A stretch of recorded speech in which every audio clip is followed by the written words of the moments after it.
मैया ने कहा, बेटा गोस्वामी जी ने लिखा है, भाग्यशाली हैं वह बच्चे जिनके हाथ माता पिता के तलवे के नीचे पहुंचे। बिना जन्म पत्री दिखाए जन्म पत्री बदल जाती है।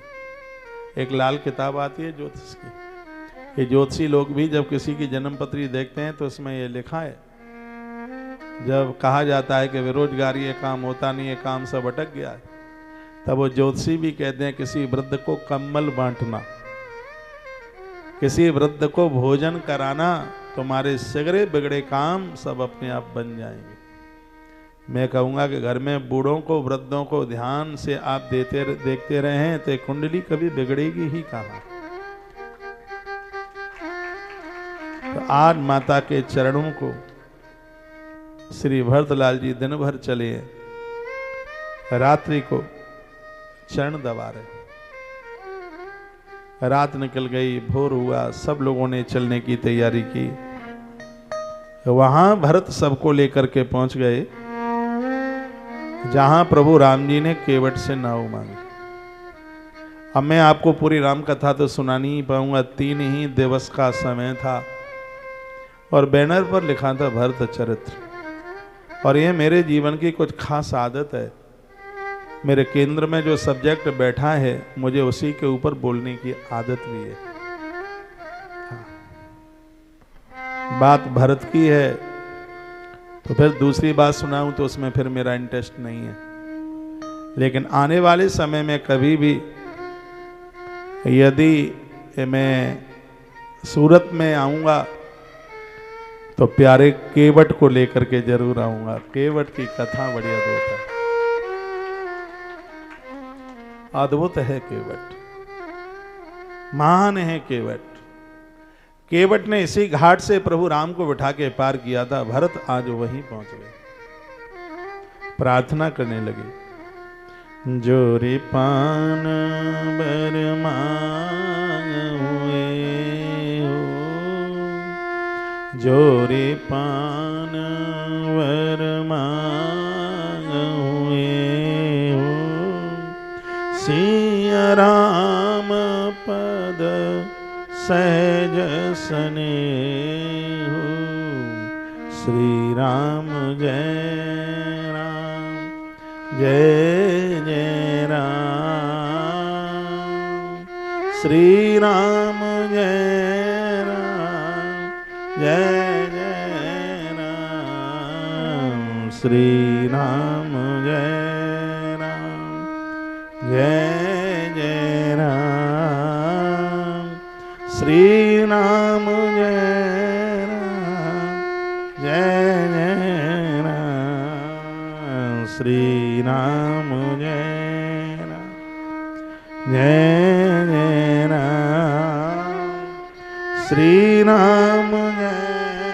राम जय जय राम। राधे श्याम राधे श्याम, राधे श्याम राधे श्याम, राधे श्याम राधे श्याम, राधे श्याम राधे श्याम। राम घाट कहीं कीन प्रणाम, भामनु मगनु मिले जनु राम। राम घाट कहीं कीन प्रणाम, भामनु मगन मिले जनु राम। श्री राम जय राम जय जय राम, श्री राम जय राम जय जय राम। राधे श्याम राधे श्याम, राधे श्याम राधे श्याम, राधे श्याम राधे श्याम, राधे श्याम राधे श्याम। मैं निवेदन करूंगा, जिस समय आप नदियों के किनारे जाते हो नदियों को वंदन कीजिए। प्रणाम कीजिए। और एक बात मैं और ग्रंथ की आपको कहूंगा, नदियों के 4 मीटर के स्थान पर उसको नदियों का गर्भगृह कहा जाता है, जहां भगवान नारायण का बसेरा होता है। 4 मीटर पहले का मतलब लगभग 10-12 फीट पहले से अपनी चरण पादुका उतार दीजिए। नदियों के किनारे कभी चरण पादुका पहन करके न जाएं, क्योंकि वहां भगवान नारायण का वास होता है। स्नान करने के बाद नदियों के 12 फीट के बीच में यदि आप भगवान का जप धर्म सत्कर्म करते हैं तो उसका फल हजारों गुना ज्यादा होता है। उस जगह की इतनी महिमा। वहां लेट बाथरूम ना करें, उस स्थान को पवित्र ना करें। ये स्थान बहुत मंगल है, बहुत पावन है। तो श्री भरतलाल जी ने लंबे होकर के इस स्थान पर वंदन किया, प्रणाम किया और हाथ जोड़ करके कहा, सिया राम पद सहज सनेऊ। सीताराम जी के चरणों में मेरा स्वाभाविक प्रेम बना रहे। सुरश्री गंगा मां, आप इतना कर दीजिए। साल में एक आध बार आप ऐसी जगह पर जाइए जहां नदियां बहती हैं। नदी पहाड़ों के बीच में श्वासों की पूर्ति होती है। आज भी पहाड़ों में रहने वाले लोग लंबी उम्र जीते, वहां ऑक्सीजन मिलती है, वहां का वातावरण बहुत अच्छा रहता है। देखो ये नदियां भगवान को प्यारी ना होती तो राम सरयू के किनारे और महादेव गंगा के किनारे और कन्हैया यमुना के किनारे न होते। आप भी सूरत के लोग बड़े बड़भागी हैं, क्योंकि आपके पास ताप्ती नदी है। तापी तापी का महात्म्य आधे शब्द में मैं पूरा कर रहा हूं। कहते हैं कि गंगा को नहाने से जितना फल मिलता है, नर्मदा को दर्शन करने से जितना फल प्राप्त हो जाता है। नर्मदा का दर्शन करने से जितना फल प्राप्त होता है, ताप्ती का सिर्फ स्मरण करने से उतने फल की प्राप्ति हो जाती है। मैंने इस व्यासपीठ पर बैठकर ताप्ती का स्मरण किया है तो मुझे 2 फल तत्काल मिल गए। सिर्फ याद करने से नर्मदा दर्शन का फल मिल गया और गंगा नहाने का फल मिल गया है। ताप्ती के स्मरण करने की इतनी बड़ी महिमा। आप सूरत के लोग इतने बड़भागी हैं, सूर्य की बेटी के किनारे पर आप बसे हैं।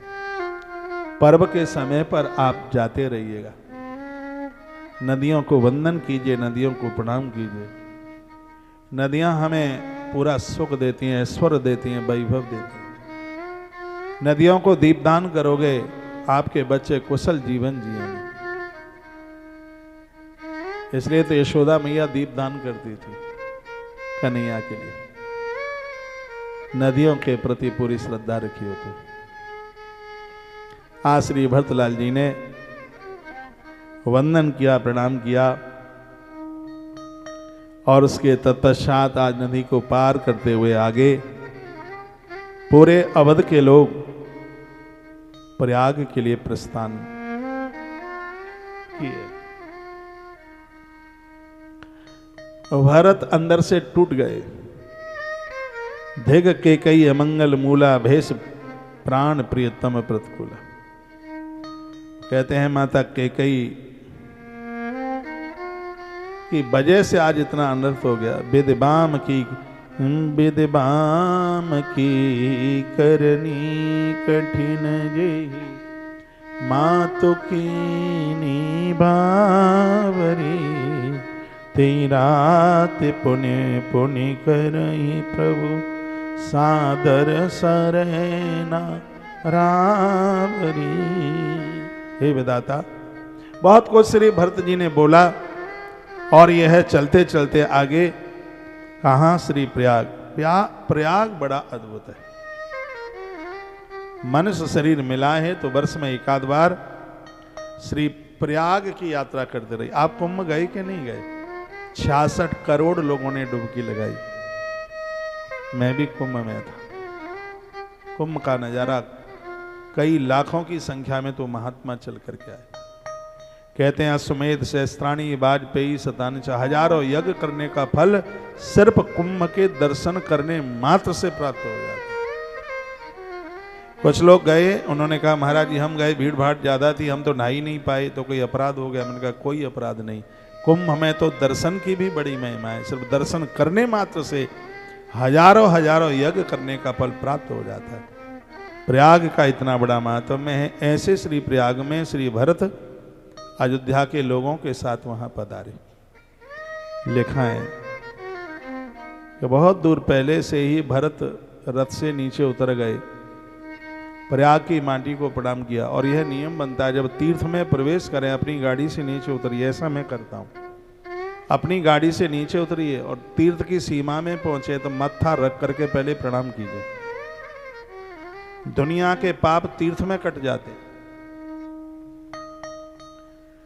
तीर्थ में किया गया जो पाप है, तीर्थ में जाओ तो तीर्थ की परिक्रमा करो। दुनिया में अपराध हो गया है, तीर्थ में कट जाएगा। तीर्थ में अपराध हो गया तो तीर्थ की परिक्रमा करने से कट जाएगा। और परिक्रमा में अपराध हो गया तो तीर्थ में यदि कोई मंदिर है तो उसमें प्रणाम करने से, वंदन करने से निर्मूल पाप हो जाए। ये तीनों बातें याद रखो। लोग कहते हैं तीर्थ क्यों जाते हैं? क्योंकि दुनिया में हमसे बहुत अपराध होते हैं। जगत में अपराध हुआ, तीर्थ में गए, तीर्थ पापों को काट देता है। कहीं तीर्थ में हो गया तो परिक्रमा करो तीर्थ की, और परिक्रमा में भी अपराध हो गया तो फिर तो मंदिर के गर्भगृह में जो भगवान बैठा है उसके दर्शन कीजिए, उससे पातक समाप्त होता है। तो चित्रकूट तो वो प्रयाग तो बहुत बड़ा तीर्थ था। तो अपने वाहन से नीचे श्री भरत उतरे और पैदल चले। कहते हैं, वर्णन किया गया है कि भरत जी के चरणों में फपोले पड़ गए। भरत तीसरे पहर कहीं